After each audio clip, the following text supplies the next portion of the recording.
பள்ளி கல்வித்துறையில் 37 அறிவிப்புகளை அமைச்சர் செங்கோட்டையன் வெளியிட்டிருக்கிறார். கூடுதல் விவரங்களை செய்தியாளர் அபிநயாவிடம் கேட்கலாம். அபிநயா, அமைச்சர் வெளியிட்டிருக்கும் அறிவிப்பினுடைய விவரம் என்ன? பூங்குழலி, பள்ளி கல்வித்துறையில் இந்த மானிய கோரிக்கையில் வெளிவரும் இந்த அறிவிப்புகள் குறித்த எதிர்பார்ப்பு அதீத அளவில் இருந்தது என்றுதான் சொல்ல வேண்டும்.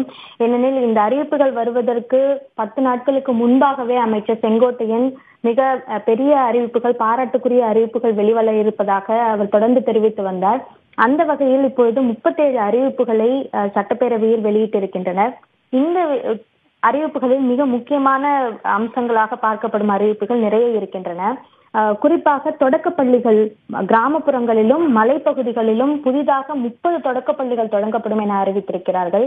அது அரசு பள்ளிகளில் மாணவர்களுடைய சேர்க்கை என்பது மிகவும் குறைந்து வருவதாக பல்வேறு குற்றச்சாட்டுகள் பல்வேறு கல்வியாளர்கள் தரப்பிலிருந்தும், ஆசிரியர்கள், மாணவர்கள், பெற்றோர்கள் தரப்பிலிருந்தும் சொல்லப்படும் நிலையில் புதிதாக பள்ளிகள் திறக்கப்படவில்லை என்ற ஒரு விஷயமும் கூறப்பட்டது.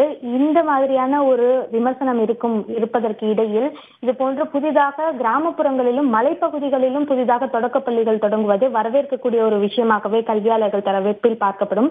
மற்றொரு முக்கியமான விஷயம், பள்ளிகள், அதாவது புதுமைகளை புகுத்தி சிறப்பாக செயல்படும் அரசு பள்ளிகளை கண்டறிந்து மாவட்டத்திற்கு 4 பள்ளிகள் வீதம் தேர்ந்தெடுக்கப்பட்டு புதுமை பள்ளி என்ற ஒரு விருது 1.92 கோடி செலவில் வழங்கப்படும் என தெரிவித்திருக்கிறார்கள். இது அரசு பள்ளிகள் சிறப்பாக செயல்படுவதற்கு ஊக்கமளிக்கும் ஒரு விதமான ஒரு விஷயமாக அமையும் என்று எதிர்பார்க்கப்படுகிறது.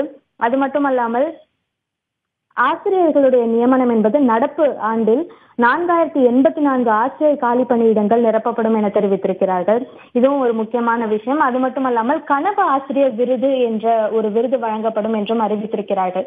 மாவட்டத்திற்கு 6 சிறந்த ஆசிரியர்களை அப்படி கனவு ஆசிரியர் என தேர்வு செய்து 10,000 ரூபாய் பரிசு தொகையோடு பாராட்டு சான்றிதழும் வழங்கப்படும். ஏற்கனவே நல்லாசிரியர் விருது இது போன்ற விஷயங்கள் எல்லாம் வழங்கப்பட்டு வந்தாலும் இது போன்ற தனித்திறமை வாய்ந்த ஆசிரியர்களை கண்டறிந்து, அதுவும் மாவட்ட அளவில் 6 ஆசிரியர்கள் என்று இருக்கும் பொழுது அவர்களுக்கான ஒரு அங்கீகாரம் கிடைக்கும் என்ற காரணத்தினால் இதன் மூலமாக ஆசிரியர்கள் சிறப்பாக பணிபுரிய ஊக்கம் கொடுக்கும் ஒரு விதமாக அமையும் என்று தெரிவிக்கப்பட்டிருக்கிறது. மேலும் தற்காலிக பணியிடங்கள் நிரந்தரம் செய்யப்பட வேண்டும் என்ற ஒரு கோரிக்கை நீண்ட நாளாக இருந்து வந்தது. அதன் அடிப்படையில் 17,000 தற்காலிக பணியிடங்கள் நிரந்தர பணியிடங்களாக மாற்றப்படும் என்ற ஒரு அறிவிப்பும் தற்போது வெளிவந்திருக்கிறது. முக்கியமாக திறனறி தேர்வுகளில் மற்றொரு அறிவிப்பு என்னவென்றால், திறனறி தேர்வுகளில் கலந்து கொள்ளும் மாணவர்களுக்கு சிறப்பு பயிற்சி அளிக்கப்படும் என தெரிவித்திருக்கிறார்கள். அதோடு மேற்படிப்புகளுக்காக தேவைப்படும் அந்த கெரியர் கைடன்ஸ் என்று சொல்வார்கள், ஏற்கனவே வழிகாட்டி மையங்கள் என்ற ஒரு விஷயம் ஆரம்பிக்கப்பட்டு அதற்கான வழிகாட்டி என்பது ஒவ்வொரு மாவட்டத்திலும் தனித்தனியாக வழங்கப்பட்டு வந்தது. அது பள்ளிகளிலேயே வழங்குவதற்கான ஒரு ஏற்பாடையும் பள்ளிக்கல்வித்துறை செய்திருக்கிறது. அதற்கான அறிவிப்பும் தற்போது வெளிவந்திருக்கிறது. மேலும் மேற்படிப்பை, அதாவது இந்த விஷயங்களை பார்க்கும் பொழுது மாணவர்கள் அந்த பள்ளி கல்வி மட்டுமல்லாமல் அது முடித்து அடுத்து அவர்கள் செல்ல வேண்டியிருப்பதற்கும் வழிகாட்டும் விதமாகவும் நிறைய அறிவிப்புகள் இருக்கின்றன. அதன் அடிப்படையில் உயர்கல்விக்கு செல்லும் மாணவர்களுக்கான கல்வி கடன் முகாம்களும் நடத்தப்படும் என்ற ஒரு முக்கியமான அறிவிப்பும் இதில் வெளிவந்திருக்கிறது. அதே மாதிரி மெட்ரிகுலேஷன் பள்ளிகளுக்கான அந்த அங்கீகாரம், அனுமதி இவை எல்லாமே இணைய வழியில் மேற்கொள்ளப்படும் என்ற ஒரு அறிவிப்பையும் செய்திருக்கிறார்கள்.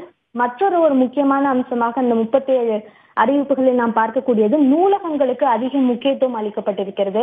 தொடர்ந்து இந்த மாதிரி பொதுவாக நூலகங்களுக்கு இவ்வளவு கோடி ஒதுக்கீடு செய்யப்பட்டிருக்கிறது, புதிய புத்தகங்கள் வழங்கப்படும், இது போன்ற அறிவிப்புகள் இருக்கும்.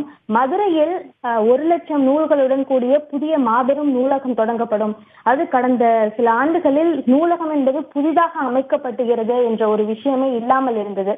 அண்ணா நூற்றாண்டு நூலகத்திலும் அதில் சில அரசியல் விமர்சனங்கள் இது சார்ந்து அதில் சரியாக பணி செய்யவில்லை என்ற ஒரு விமர்சனங்களும் தொடர்ந்து முன்வைக்கப்பட்டிருந்த சூழலில் அண்ணா நூற்றாண்டு நூலகத்திற்கும் நூல்கள் வாங்குவதற்கு நிதி ஒதுக்கப்பட்டிருக்கிறது. அதே போல் ஒவ்வொரு அந்தந்த மண்டலத்திற்கு ஏற்றார் போன்ற நூல்கள் வாங்குவதற்கும் கண்காட்சி நடத்துவதற்கும் கூட அது சார்ந்த நிறைய அறிவிப்புகளும் தற்போது வெளிவந்திருப்பதை நம்மால் பார்க்க முடிகிறது. பூங்குழலி, விரிவான தகவல்களை வழங்கியமைக்கு நன்றி அபிநயா.